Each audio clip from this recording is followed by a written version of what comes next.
Ya chicos, entonces, la práctica de hoy tiene 8 láminas, de las cuales vamos a revisar 7. Yo les digo en un momento cuáles que no vamos a ver por qué. Y empezamos con la lámina 182. En la lámina 182 tienen una muestra de un paciente que viene con dolor abdominal en epigastrio y que se irradia en cinturón hacia la espalda. ¿Qué es clínicamente? Pancreatitis, muy bien. La pancreatitis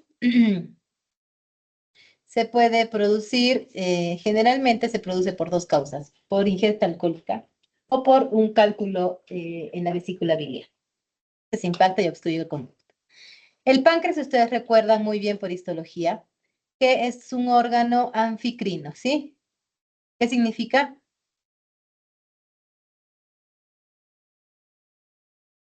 ¿Qué significa anfi? El prefijo anfi. Que, claro, ya, es como que una doble capacidad, ¿no? El anfibio, por ejemplo, que puede sobrevivir o se adapta muy bien debajo del agua o en la superficie terrestre.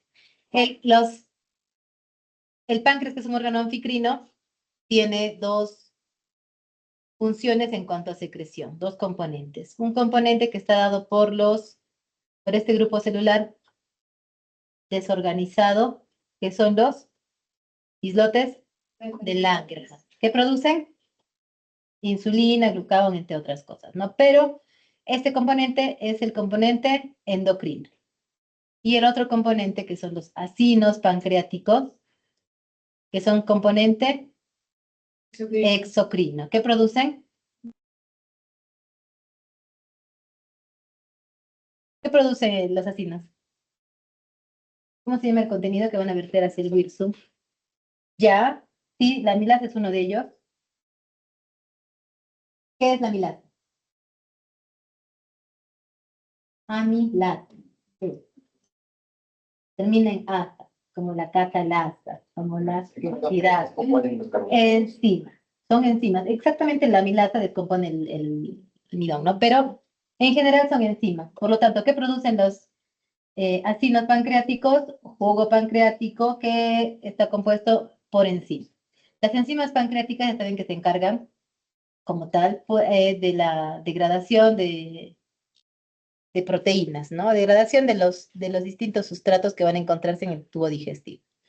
¿Qué pasa en un fenómeno inflamatorio por obstrucción, digamos? Por ejemplo, estas enzimas no van a llegar a estos conductos, sino que se van a empezar a acumular, ¿no? O sea, se acumulan al inicio en los conductos, luego en las células, y estas enzimas pancreáticas van a salir y van a empezar a producir una autodigestión del parénquima pancreático. Ustedes recuerdan muy bien por histología que además entre los tabiques del tejido pancreático de los acinos vamos a encontrar tejido adiposo. Algunas zonas de tejido adiposo, y además también en la periferia. Pero este tejido adiposo que vamos a ver acá tiene ciertos cambios. Ustedes recuerdan muy bien que los adipocitos son estructuras, son celdillas redondeadas, cuya superficie es regular, bien redondeada. ¿Qué está pasando en estas de aquí? La superficie, el borde se está haciendo irregular, incluso a veces se hace como corrugado, tiene una coloración más eosinofílica y al interior vamos a encontrar un material irregular, que es liofilización de la grasa, de los materiales que se encuentran aquí al interior. Estas características son las que encontramos en la necrosis grasa. Entonces, esto es necrosis grasa. Como parte, además de este hallazgo, vamos a encontrar estos depósitos de un material basofílico intenso, que es similar a la calcificación, porque es un proceso de saponificación de la grasa. Es parte de. Y macroscópicamente incluso los podríamos ver como jabón, como material de aspecto calcificado. Entonces tenemos aquí 2 hallazgos, la necrosis grasa con saponificación. En el parénquima pancreático vamos a identificar otros hallazgos. Ustedes están viendo que alrededor de este islote de Langerhans hay un espacio en blanco. Y alrededor de cada acino hay espacios. Esos espacios, como es un procesamiento convencional con H y además es una muestra que ya la estamos deshidratando, etcétera, son un lugar o un espacio que estaba ocupado por líquido. Entonces, si aquí había líquido y está produciendo un incremento en el volumen de todo el órgano, ¿qué es esto? Líquido extracelular o líquido que está acumulando en el intersticio, edema. Esos espacios que ven en blanco son edema. El edema ya lo conocen ustedes, que es parte del proceso inflamatorio. ¿Qué más vamos a ver? Células inflamatorias por allí. Y vamos a encontrar además en los tabiques, en estos vasos sanguíneos con abundantes hematíes al interior. Si encontramos un grupo de hematíes dentro de un vaso, estamos hablando de congestión vascular. Pero si encontramos hematíes por fuera, que vamos a ver más adelante en otra lámina, estamos hablando de hemorragia. Aquí lo que es congestión vascular. La congestión es también parte del proceso inflamatorio. Nos habla de que mediante esta congestión a través de este cúmulo de hematíes, también hay aquí mezclados linfocitos, leucocitos, neutrófilos que están acudiendo al lugar de la inflamación. Por lo tanto, esos fenómenos que nos hablan de inflamación nos van a ayudar a diagnosticar una pancreatitis. El diagnóstico en esta lámina es pancreatitis con necrosis grasa enzimática. La saponificación es parte del hallazgo. En los hallazgos ponen edema intercelular o edema intersticial, congestión vascular, inflamación del páncreas y necrosis grasa con saponificación de la grasa. Esos son los hallazgos, el diagnóstico ya lo tienen, y el órgano páncreas, ¿no? La siguiente lámina es la lámina 14. La lámina 14 es una muestra de intestino, no grueso. Esta es una muestra de un paciente que viene con un cuadro típico de obstrucción intestinal. Viene con dolor abdominal y además les dice que no puede eliminar heces ni flatos. Y tiene vómitos, vómitos de contenido fétido. ¿Qué es lo que vamos a ver? Ustedes recuerdan la estructura normal del colon, en que tenemos mucosa, por debajo de la muscular de la mucosa tenemos submucosa, muscular y externamente en la parte más periférica, serosa. ¿Qué es lo que estamos viendo? Vamos a ver desde la serosa. Yo les he dicho, si vemos hematíes por fuera, en gran cantidad, hemorragia, muy bien. Aquí dentro de un vasito, congestión vascular. Estos espacios en blanco, líquido, que edema. Exacto. Entonces esta pared está engrosada, está hinchada. Edema, congestión y hemorragia. Hasta ahí parece una inflamación. En la pared muscular, igual, espacios en blanco entre las fibras, edema. En la submucosa, también vemos espacios en blanco, como más ampliado el espacio, edema, congestión vascular, aunque no están marcadas, aquí sí. Y vamos a la mucosa. ¿Qué vamos a ver en la mucosa? Hay una marcada hemorragia, ¿no es cierto? En la lámina propia hay hemorragia, hemorragia, hemorragia. Y miren cómo aquí todavía tenemos la estructura normal, ¿no? Vellosidad, vellosidad, criptas, vellosidad. Pero hacia la parte izquierda de la pantalla van a ver cómo el epitelio se ha ido perdiendo. Si bien aún hay mucosa, porque esto es mucosa, no hay epitelio. Y en algunas zonas todavía se puede preservar la estructura. Se puede observar cómo aquí es donde había una cripta y aquí era el lugar de la cripta y se preserva la arquitectura en general del tejido. En este material que está reemplazando la mucosa normal o que está ocupando el lugar de la mucosa, vamos a ver células inflamatorias, predominantemente agudas, hematíes y un material fibrilar. Miren cómo estas fibras eosinofílicas se mezclan por aquí, ¿no? Y son como densas, irregulares. Esos, sobre todo este material eosinofílico y que todo se ve en general rosado, eosinofílico, es un hallazgo clásico de necrosis. ¿Y qué tipo de necrosis estaríamos viendo si es una necrosis en la que se preserva la arquitectura? Coagulativa, ¿no? En este caso, este paciente ha hecho obstrucción intestinal por vólvulo. ¿Qué pasa en un vólvulo? El colon, ustedes saben que está adherido hacia la cavidad peritoneal mediante el meso. Se tuerce el colon, se hace un vólvulo y se enrolla a nivel del meso. Pero en el meso ustedes saben que discurren vasos sanguíneos, tanto arterias como venas, ¿no? Por lo tanto, si hay una estrangulación de una arteria, ¿qué le va a pasar al órgano? No le llega sangre arterial y ¿qué pasa? Ya se necrosa, ¿por qué? Por hipoxia o isquemia, falta de oxigenación. Muy bien. Hipoxia tisular, que es una de las tantas causas de la necrosis, ¿no? Y además, ustedes, ¿por qué hay hemorragia? Porque además de no haber una irrigación adecuada, tampoco hay un retorno venoso, ¿no es cierto? Se obstruye el pasaje de la sangre venosa y esa tiene que colapsar y se derrama por acá, no sé. Se vierte, se extravasa y tenemos áreas de hemorragia. En esta lámina tienen tres cortes. La primera que les he mostrado es donde se ve todavía lo más cercano a lo normal, ¿no? Todavía hay mucosa muscular, hay zonas con epitelio. Miren en esta segunda, en este segundo corte, donde hay más áreas con necrosis de la mucosa. Necrosis, necrosis. Y miren en la tercera capa, que es mucho más, en tercer corte, perdón, que es mucho más delgado. Aquí la disposición de la muestra está invertida. Tenemos ya no mucosa arriba, sino acá tenemos serosa, muscular, submucosa y mucosa. Y en la mucosa ya no hay nada de epitelio, sí hay la arquitectura normal, pero no hay epitelio. Todo está reemplazado por hemorragia. La submucosa, edema, congestión vascular, la muscular, edema, y las zonas que parecen ser paquetes musculares normales, que vamos a acercarnos a ver si son fibras musculares, miren cómo son fibras más bien degeneradas, ¿no? Y ya no hay núcleos. Este, por ejemplo, era un núcleo de la célula muscular, se han tornado de color eosinofílico, ¿no? Se han muerto estas células. Son fibras musculares muertas, degeneradas. En esta entonces ya hay una necrosis mural, necrosis completa de toda la pared del intestino. El diagnóstico que van a colocar aquí es entonces necrosis, ¿de qué tipo? Coagulativa, muy bien. Esta necrosis coagulativa que está dando en el colon, si quieren le ponen en colon, si no, no hay problema porque en el órgano van a poner intestino grueso o colon. Y en la descripción, todos los hallazgos que hemos visto, sobre todo, hacen hincapié en que están viendo áreas de necrosis, ¿no? Que en las que se preserva la arquitectura, pero que hay células muertas, no hay células viables, con inflamación, edema, congestión vascular. Ahora vamos a la lámina 172. En la lámina 172 tenemos una muestra de una paciente que acude con un dolor abdominal en hipogastria, paciente mujer,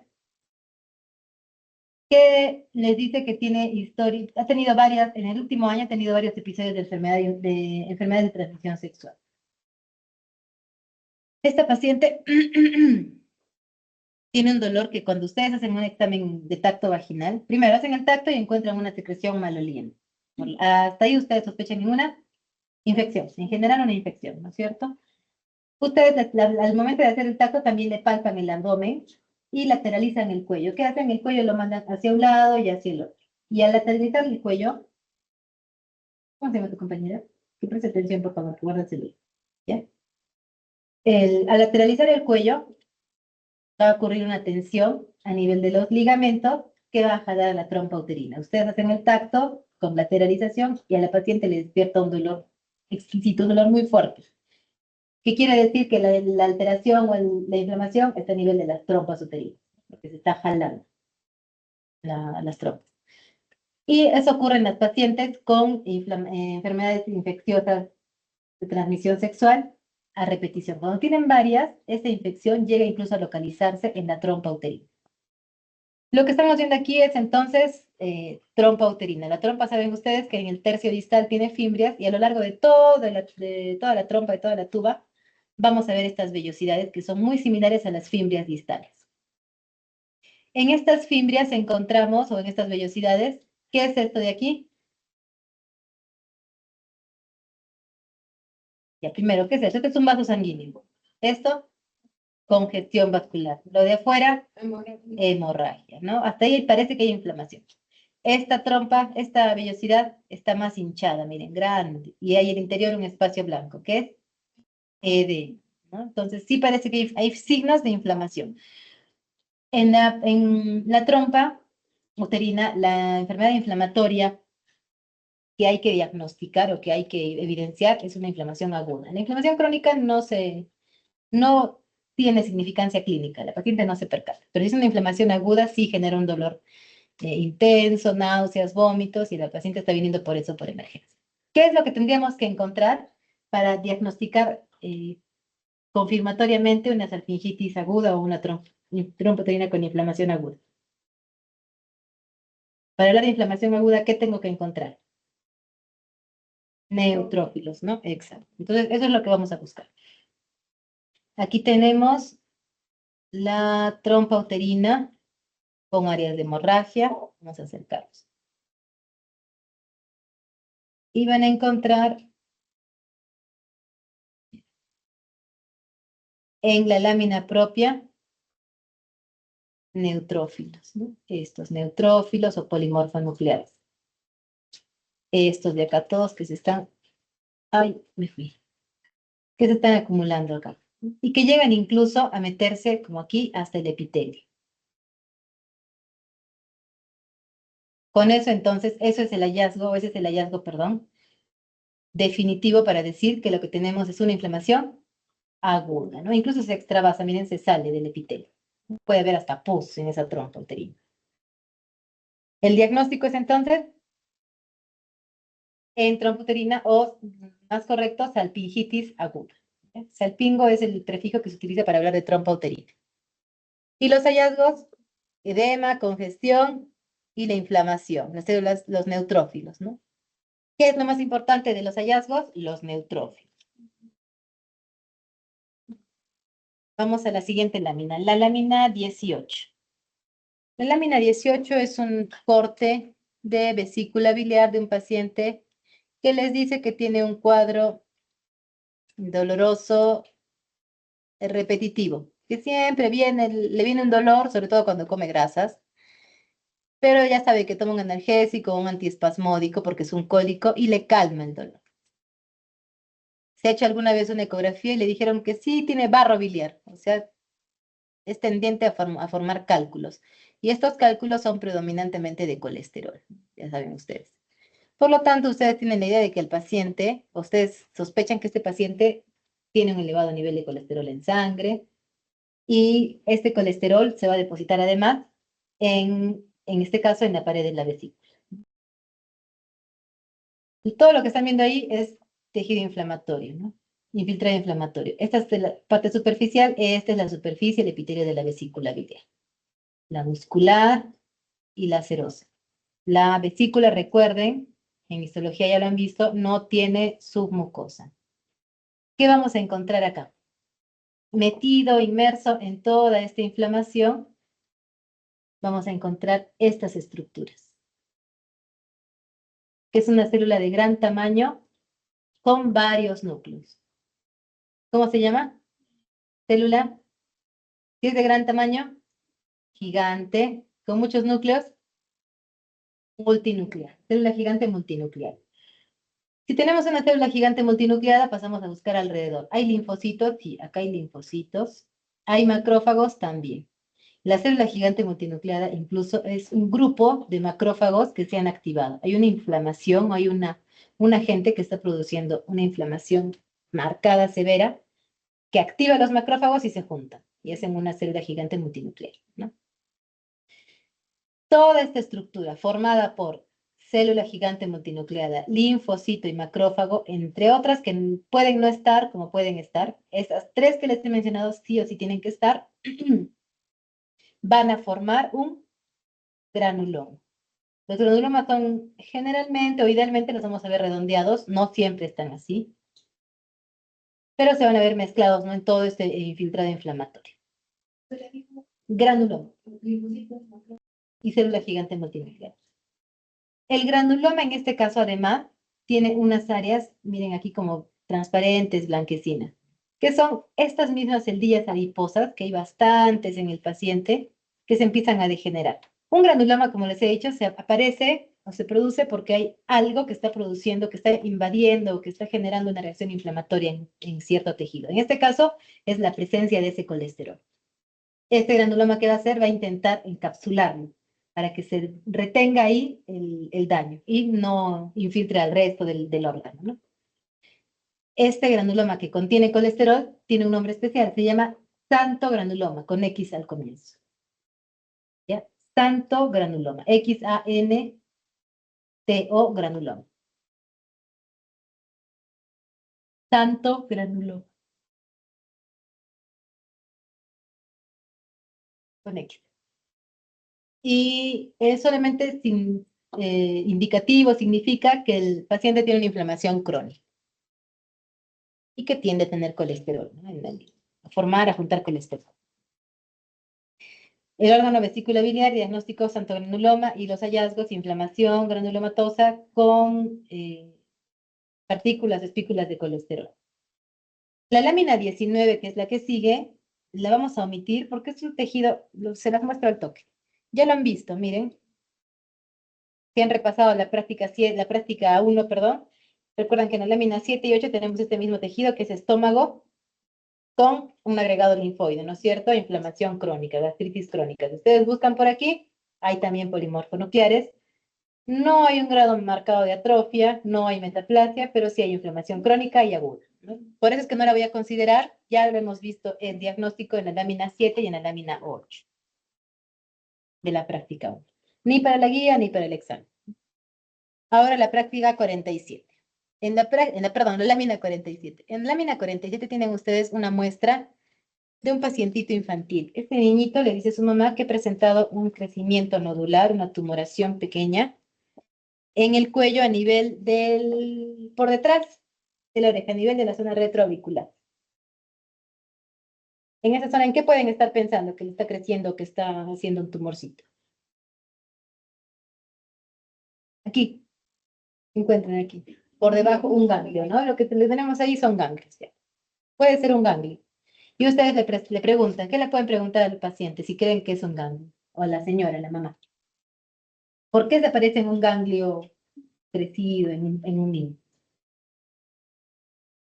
Por infecciones. Generalmente el ganglio crece, endurece, crece y se hace doloroso de forma reactiva a una infección. Así sea una conjuntivitis, gripe, un resfriado común, no tanto, pero ya pongamos, por ejemplo, ¿no? El sarampión, cualquier inflamación, infección, va a generar que el ganglio se reactive.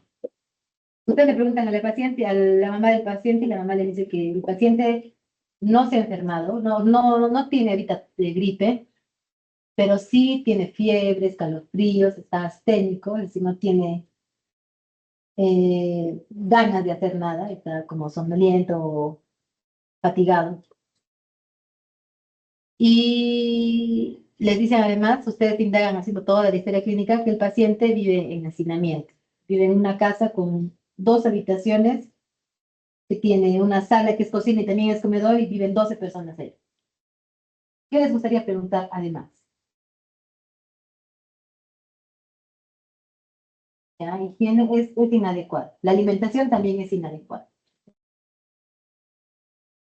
Estuvo en contacto con alguna otra persona con alguna infección. ¿Con alguna infección? Ya, ¿cómo le puedes preguntar a la señora? Es una paciente, vamos a decir,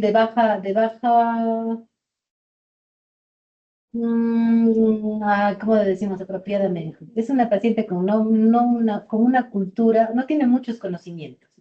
Ya tienes que usar una terminología más sencilla, como así. Tú le dices a la señora, tiene una infección, no te entiendes. ¿Qué le puedes preguntar más fácil? Que la señora les pueda responder. Ya, si alguien estuvo. Ya si alguien estuvo enfermo, te dice, sí, su papá estaba enfermo. ¿De qué? Le tienes que preguntar, ¿no es cierto? ¿Qué tenía? Su papá tenía tos. Ya que sea solo una gripe. Cuando ustedes escuchen el término hacinamiento, que quiere decir que hay pacientes mucha gente vive en un solo lugar, ¿no? Eso generalmente es infeccioso, porque para que sea importante que hay muchas personas, quiere decir que es una enfermedad que se transmite.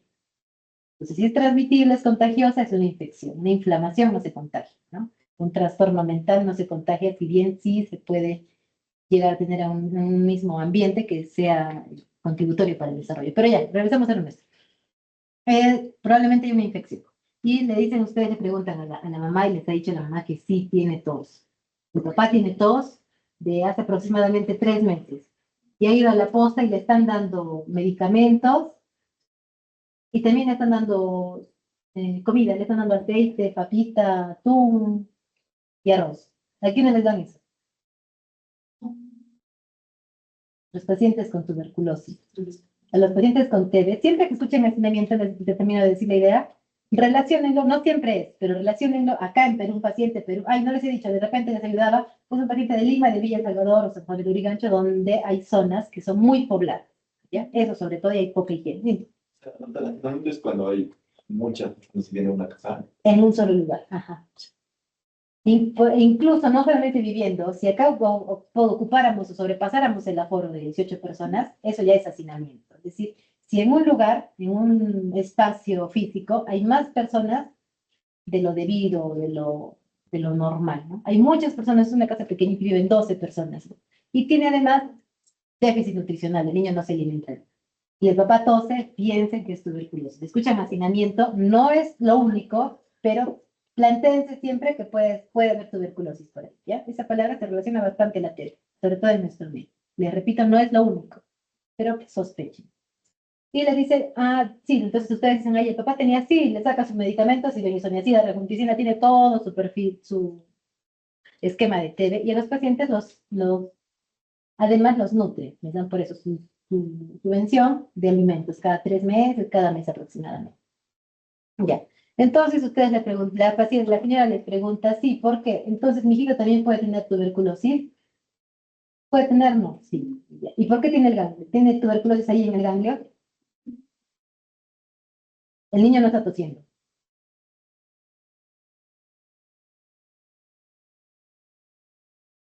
Ya, sí, por defensa. Sí puede tener tuberculosis en el ganglio. La tuberculosis clínicamente es una imitadora por excelencia. Puede localizarse en pulmón, que es lo más normal, lo más común, digamos, y dar un cuadro de la que conocemos, una tos crónica sin expectoración, que puede tener hasta hemoptisis ya. Ese es el cuadro clínico clásico de la tuberculosis. La tuberculosis puede ir también al cerebro, formar incluso masas, abscesos, pero en pacientes inmunosuprimidos, con VIH, con tratamiento con corticoides, diabéticos, yo qué sé. No es el caso, pero puede pasar. Puede haber tuberculosis en la piel, también en pacientes inmunosuprimidos, ¿no? TB cutánea. Puede haber tuberculosis en la pleura, puede haber TB miliar. La TB miliar, que son como nodulitos, que se parecen mucho a la metástasis en los pulmones, pero es infeccioso. Puede haber TB en la cavidad peritoneal, puede haber TB en la columna vertebral, como mal de Pot, que ya lo conocen, puede haber TB en cualquier lado. Por lo tanto, también puede haber en el ganglio. Incluso en el niño es una forma, ustedes saben que los niños tienen los ganglios más reactivos, ¿no? Despiertan al toque. Los niños levantan ganglios así como una gripecita, gripecita simple. Los adultos no tanto. Entonces el niño se ha contagiado y su sistema de defensa ha respondido encapsulando la tuberculosis en el ganglio. Incluso es algo mejor porque está localizado, ¿no? Pero de todas formas hay que hacer el descarte que no tenga también en pulmón para darle tratamiento. ¿Qué es lo que vamos a ver en la lámina? Ahora vamos a la muestra. Ustedes tienen una muestra, un cortecito de ganglio. En el ganglio ya conocen, recuerdan ustedes que tenemos una cápsula y por debajo de la cápsula, en la zona subcapsular, encontramos en los ganglios que encontramos folículos linfoides, ¿no? O nódulos linfoides, que son una zona de linfocitos que es más oscurecida con una zona central clara, que se denomina centro germinal, es de donde van a madurar. ¿Qué es lo que estamos viendo aquí más bien? Hay nódulos, pero no son oscuros, son más bien claros. Y ustedes revisan toda la lámina, no están solo en la cápsula o en la zona subcapsular, sino en todo el espesor del ganglio. Vamos a estudiar cada uno de estos nódulos para ver qué es lo que hay al interior, ¿no? ¿Por qué se están formando estos nódulos? Nos acercamos aquí y ya más bonito este de acá. Este nódulo. ¿Qué es esto de acá? Es una sola célula. Célula gigante multinuclear. Ya no se ven muy bien los núcleos, vamos a hacer poquito. Ahí creo que se ve mejor, con varios núcleos. Célula gigante multinuclear. Esta de acá, célula gigante multinuclear. Si encuentran célula gigante multinucleada, busquen alrededor porque casi siempre van a encontrar linfocitos, macrófagos. Entonces, todo es un granuloma. Les acabo de explicar. Todo es un granuloma. Este de acá también, todo es un granuloma. Entonces, cada nódulo que veíamos es un granuloma. Estos granulomas tienen dos características especiales. Vamos a distinguirlos. ¿Qué era el granuloma? Es un cuerpo que se produce en respuesta a un material o a la presencia de un cuerpo extraño o agente que va a generar perdón, generar una inflamación. Entonces es un fenómeno inflamatorio también, solo que más crónico. Les decía que tiene dos características. Tenemos esta célula que tiene los núcleos dispuestos hacia un lado, ¿no? A la periferia, que acá solo sale en la mitad, como en media luna. Esta, en cambio, tiene igual a la periferia, pero casi formando una herradura.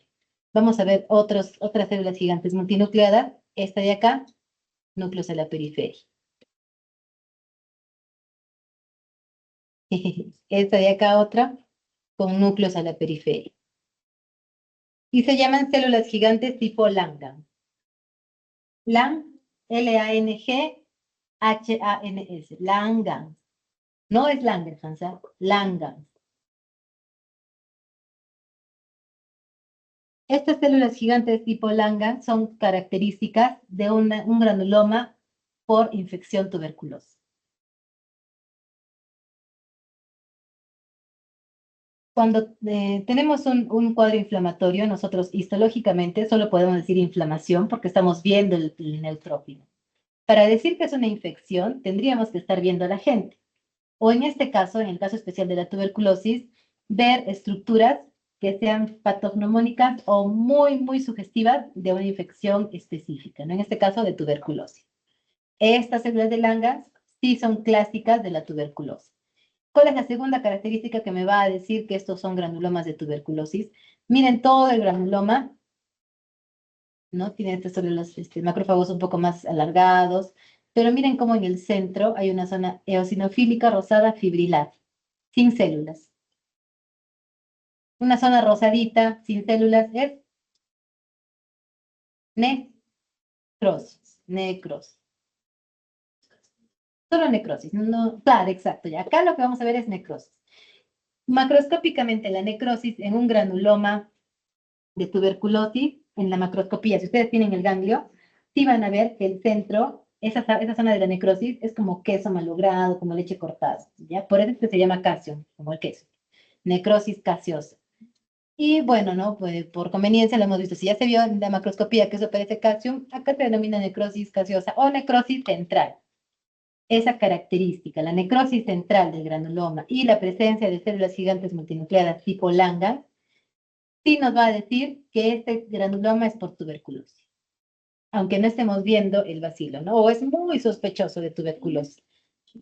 Más el antecedente del paciente, que su papá sí tiene tuberculosis diagnosticada, entonces esto claramente es una adenitis tuberculosa. Diagnóstico, adenitis, que es inflamación del ganglio, tuberculosa, que es la etiología. La descripción, formación de granulomas o presencia de granulomas tipo, bueno, con células gigantes multinucleadas tipo Langhans. Este tipo de granuloma es de tipo granuloma inmunitario, porque hay una reacción antígeno-anticuerpo, ¿no? El bacilo ácido alcohol resistente está liberando sus antígenos y el cuerpo reacciona formando anticuerpos y además encapsulándolo con el granuloma. Es un granuloma inmunitario. El primero que vimos de la vesícula, el santo granuloma, es no inmunitario. Vamos a la siguiente lámina, ya la lámina 41. En la lámina 41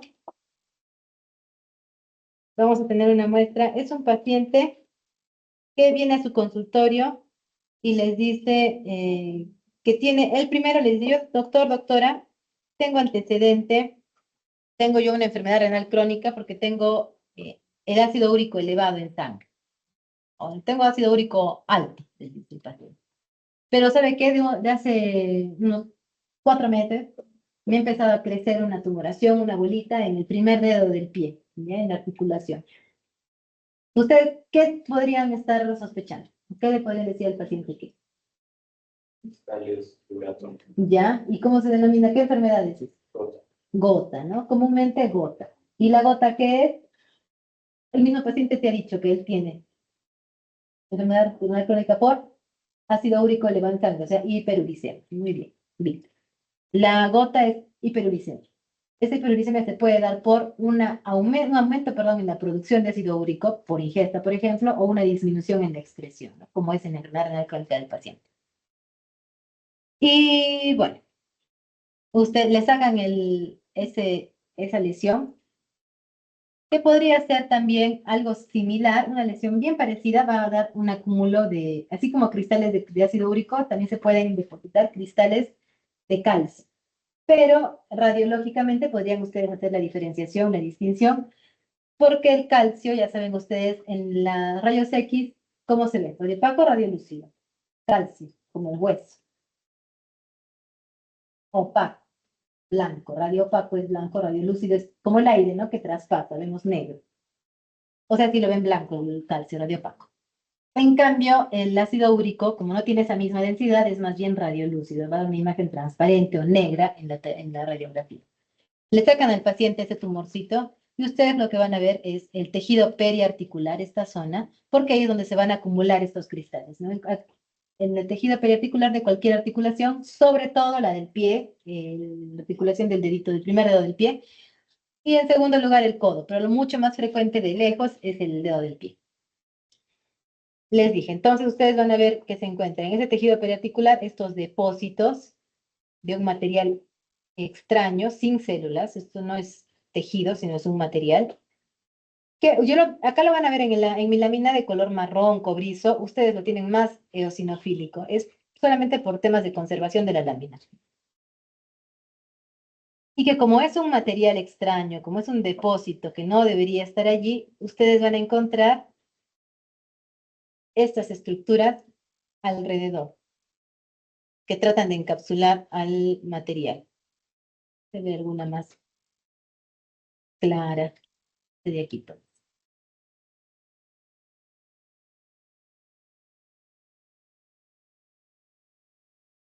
Bueno, acá les puede dar un indicio. Esto de aquí, una célula grande con varios núcleos, célula gigante multinucleada, linfocitos, los chiquititos, macrófagos. Todo sería granuloma. ¿Granuloma de qué tipo? Granuloma tipo cuerpo extraño, porque está respondiendo al ácido úrico.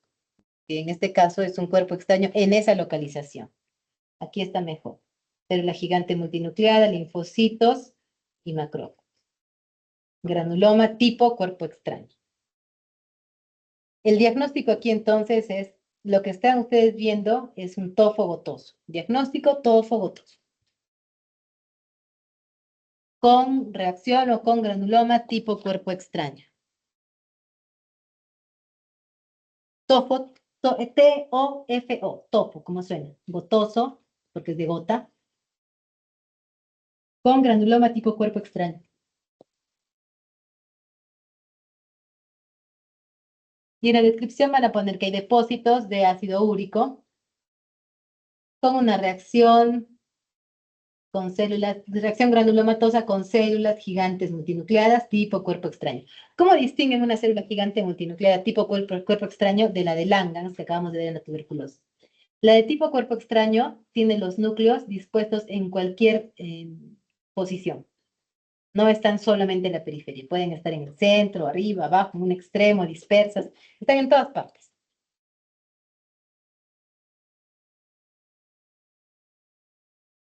En esta lámina, la 41, no necesito, no me van a poner órgano, ¿ya? Porque no hay forma de que sepan ustedes si es pie, yo qué sé, aunque es lo más frecuente.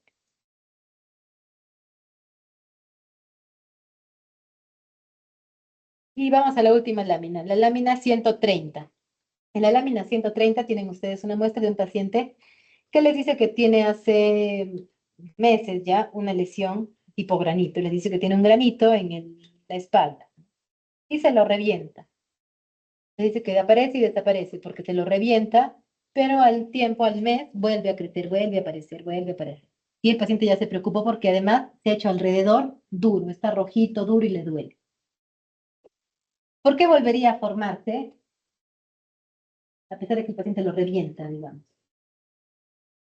Exacto, porque es un quiste. El quiste no va a dejar de formarse, no va a desaparecer si no sacamos el saco, ¿no? La pared del quiste. Vamos así a drenar, vamos a vaciarlo. Y como el quiste se ha visto vacío, vuelve a producir sus sustancias y se vuelve a juntar. vuelve a hacerse granito del paciente. Por lo tanto, no es un granito, es un quiste. Este quiste es esta formación sacular que estamos viendo acá. Toda esa bolsita, todo eso es el quiste. Para darle nombre a un quiste tenemos que identificar dos cosas. Primordialmente, vamos a ver después en otras prácticas que podemos estudiar más cosas. Pero aquí vamos a ver dos características. Uno, qué tejido, en este caso epitelio, está tapizando la pared del quiste. ¿Qué es esto? ¿Qué epitelio les parece?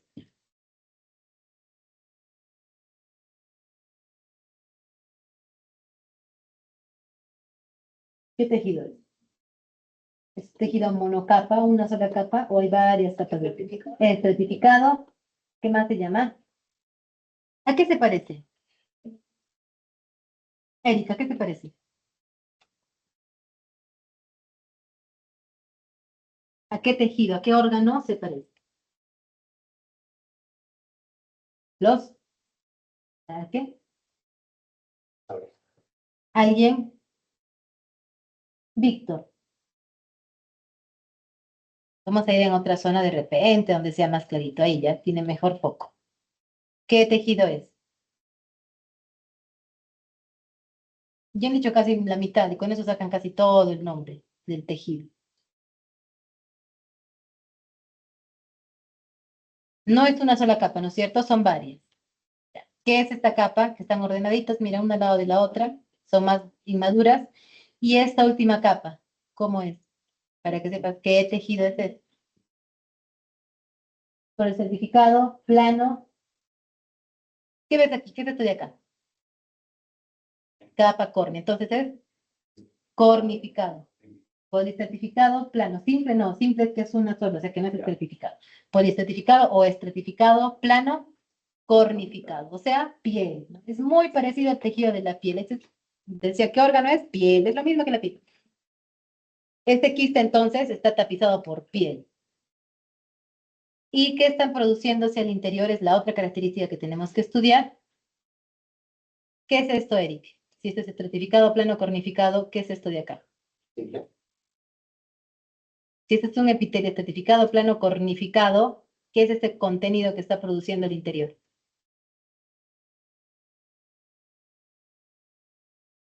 ¿Qué es esto?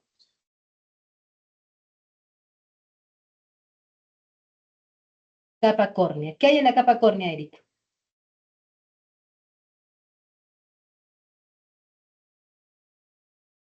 ¿Qué hay en la capa córnea?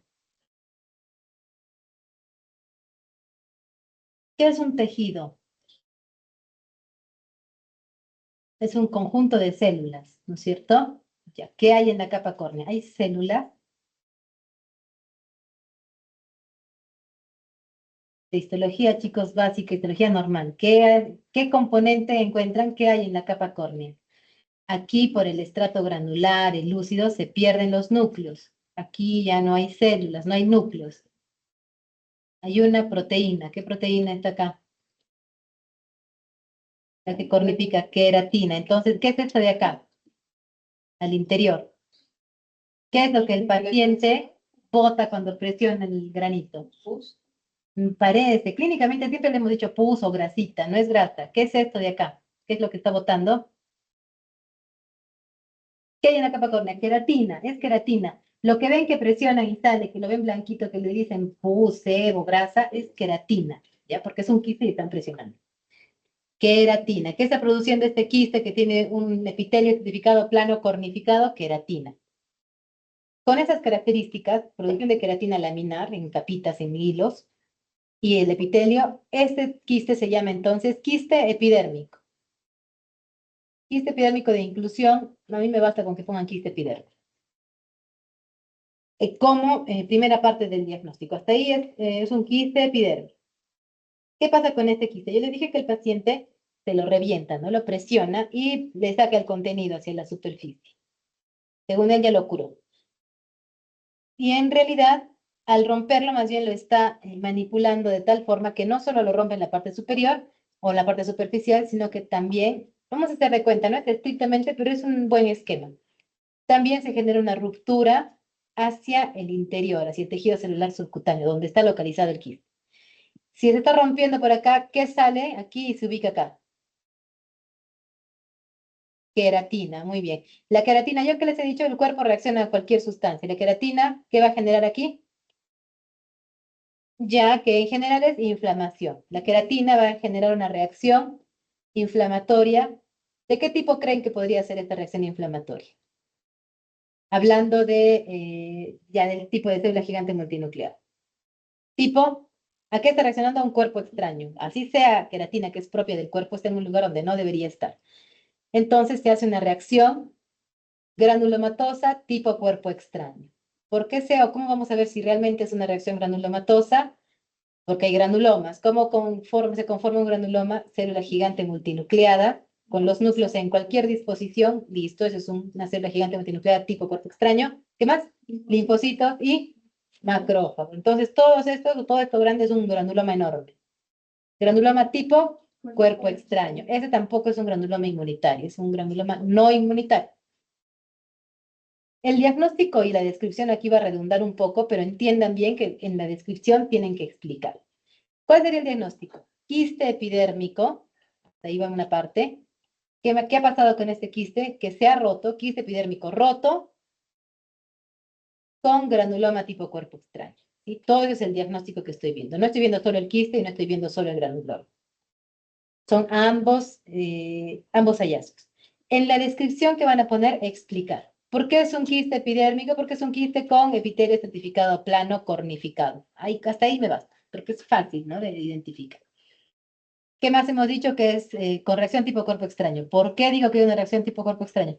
Es un quiste de tejido estratificado plano cornificado roto o con ruptura y salida de queratina que genera una reacción granulomatosa con células gigantes tipo cuerpo extraño. Parece largo si lo van a aprender de memoria. Entiendan, lo explican. Es un quiste con granuloma. ¿Cómo explico? Que el quiste se ha roto, ¿qué sale? Queratina. ¿La queratina qué hace? Produce una reacción inflamatoria con células gigantes tipo cuerpo extraño. Es casi lo mismo, pero expliquen. Y de paso sí lo van a entender mejor. Y listo, para que cuando busquen, sus compañeros del grupo anterior han tenido problemas, cuando busquen el granuloma, obviamente no van a ir al otro corte donde hay puro tejido adiposo y vasos. Busquen al quiste. Ustedes encuentran el quiste, por lógica, la reacción inflamatoria por ruptura de quiste, ¿dónde va a estar? Al ladito del quiste. Al lado del quiste encontramos toda esta zona más oscura, ahí es donde van a encontrar, todo esto es inflamación, ahí es donde van a encontrar los granulomas, ¿no? Y ahí buscan, todo eso son granulomas tipo cuerpo extraño. Y listo, jóvenes. Esa es toda la práctica del día de hoy, todas las láminas de la práctica de hoy. Son 8 y 3. 8 y 15 les tomo pasito. ¿Sí? 8 y 20, ya. 8 y 20, ya, pero avancen con las láminas, ya no se pongan solo a repasar. Sí,